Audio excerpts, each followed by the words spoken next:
కనబడతా లేదా? కుర్చీ ఎక్కాలా?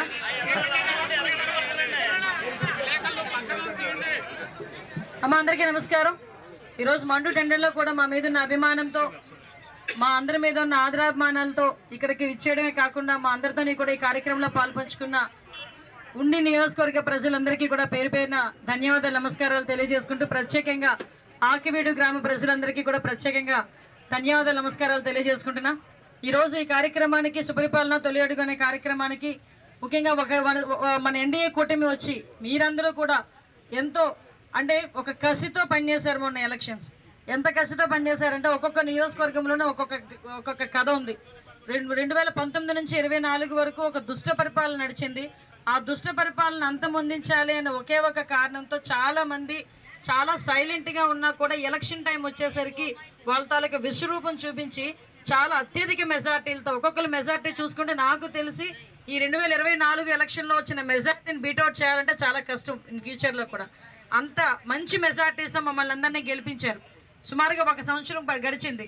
ఈ సంవత్సరం గడిచిన తర్వాత కూడా మీ అందరి దగ్గరికి రావాలి, ఉన్న సంక్షేమ కార్యక్రమాలు ఇస్తున్నవన్నీ అందుతున్నాయా లేదా, అందకపోతే ఎందుకు అందట్లేదు, అందించే కార్యక్రమం చేయడానికి, అదేవిధంగా అభివృద్ధి కార్యక్రమాలు ఏం జరుగుతున్నాయి అవన్నీ చూడటానికి, ఇంకా మీకు ఈ 4 సంవత్సరాల కాలంలో ఏమి చేయాలి అన్న ఒక పక్కా ప్రణాళికతో ముందుకెళ్లే దానికి మాత్రమే ఈరోజు మీ అందరి దగ్గరికి రావడం జరిగింది.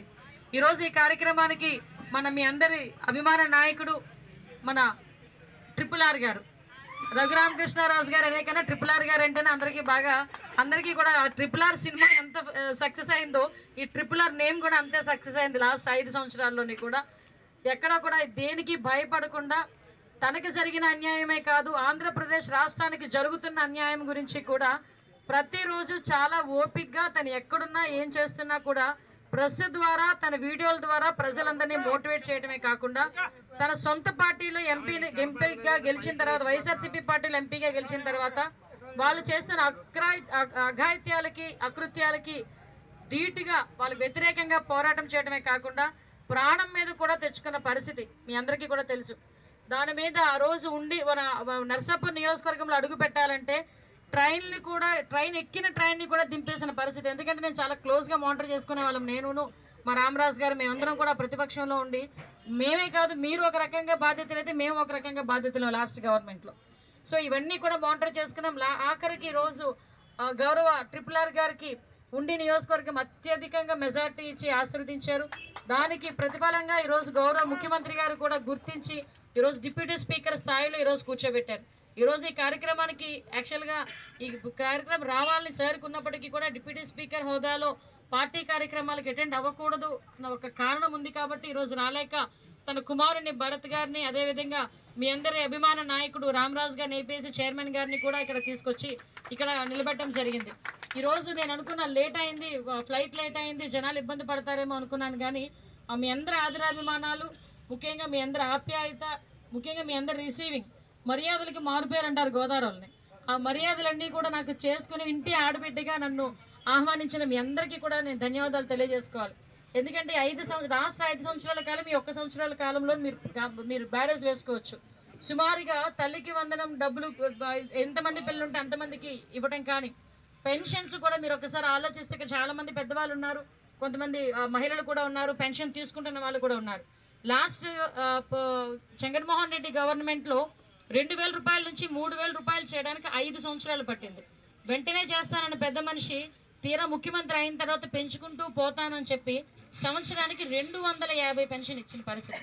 ఈరోజు అలా కాకుండా గౌరవ చంద్రబాబు నాయుడు గారు కూటమి ప్రభుత్వం వచ్చిన తర్వాత పవన్ కళ్యాణ్ గారి ఆధ్వర్యంలో, చంద్రబాబు నాయుడు గారి ఆధ్వర్యంలో, ఈరోజు లోకేష్ బాబు గారి సారథ్యంలో పెన్షన్ విధానాన్ని 3,000 రూపాయల నుంచి 4,000 రూపాయలకి ఒక నెల ముందు నుంచి కూడా ఏర్పాటు చేసే పరిస్థితి కూడా మీ అందరికీ కూడా తెలుసు.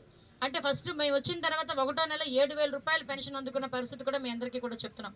అంటే మీ అందరికీ చెప్పేది ఏంటంటే ఈరోజు చిత్తశుద్ధి ఉంది గవర్నమెంట్కి, పేదవాడికి న్యాయం చేయాలనే చిత్తశుద్ధి ఈరోజు ఎన్డీఏ కూటమికి ఉంది. కాబట్టి ఎన్ని ఆర్థిక పరిస్థితులు చాలా ఇబ్బందులుగా ఉన్నా, రాష్ట్రాన్ని అప్పుల పాలు చేసే వాళ్ళు వెళ్ళిపోయినా సంక్షేమ కార్యక్రమాలు, అభివృద్ధి కార్యక్రమాలు ఇవ్వాలి అని ఒకే ఒక కారణంతో ఈరోజు ముందుకొచ్చే పరిస్థితి కనిపిస్తూ ఉంది. ఇందాకే నేను ఒక అతనికి వెళ్ళాను, డయాలసిస్ పేషెంట్.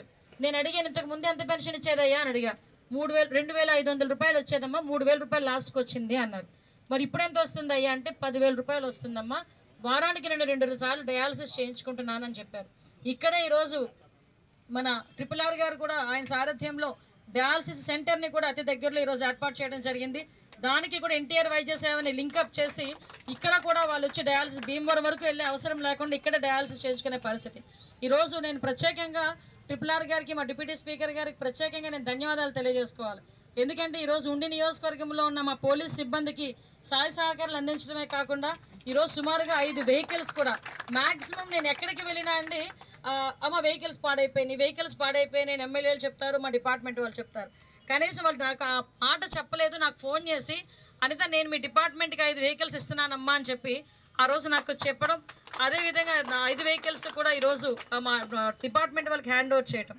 అలాగే కాకుండా ఈరోజు నేరాల నియంత్రణలో సీసీటీవీ కెమెరాస్ ఎంత ప్రాధాన్యత ఉందో మీ అందరికీ కూడా తెలుసు. ఒక సీసీటీవీ కెమెరా అంటే 100 కళ్ళతో సమానం. ఈరోజు ఎక్కడైనా లా అండ్ ఆర్డర్ ఇష్యూస్ వచ్చినా మేము మ్యాక్సిమం వచ్చిన తర్వాత ఇన్వెస్టిగేషన్లో ఫస్ట్ మా పోలీసులు పైకి చూస్తారు ఎక్కడెక్కడ సీసీ కెమెరాలు ఉన్నాయా లేదా అని. ఫస్ట్ ఇన్వెస్టిగేషన్లో పార్ట్ అది. లేకపోతే అక్కడ చుట్టుపక్కల ఎవరికైనా సీసీటీవీ కెమెరాలు ఉన్నాయేమో చూడండి అని. మేము ఇంతకు ముందు 2014 నుంచి 19 వరకు ఉండేటప్పుడు కూడా సీసీటీవీ కెమెరాస్ మీద ప్రత్యేకమైన దృష్టి పెట్టుకున్నాం. ఆఖరికి కొన్ని టూల్స్ కూడా వాళ్ళకి డిపార్ట్మెంట్ వాళ్ళకి కొన్ని టూల్స్ కూడా ఇచ్చేవాళ్ళం. సో అవేమీ లేకుండా లాస్ట్ 5 సంవత్సరాలు కంప్లీట్ నిర్వీర్యం చేశారు. మళ్ళీ ఈరోజు ప్రత్యేకంగా దానికి గురించి కూడా మీకు చెప్పాలి. దగ్గర 1100 ఫేస్ రికగ్నిషన్ సంబంధించిన సీసీటీవీ కెమెరాస్ అన్ని ఏర్పాటు చేసి ఈరోజు కేబుల్ లైన్ దగ్గర చిన్న ఒక పెండింగ్ ఉంది, ఒక 2-3 వారాల్లో అది కూడా కంప్లీట్ అయిపోతుందని చెప్పారు. అదే కాకుండా పోలీస్ స్టేషన్స్ అన్నింటినీ కూడా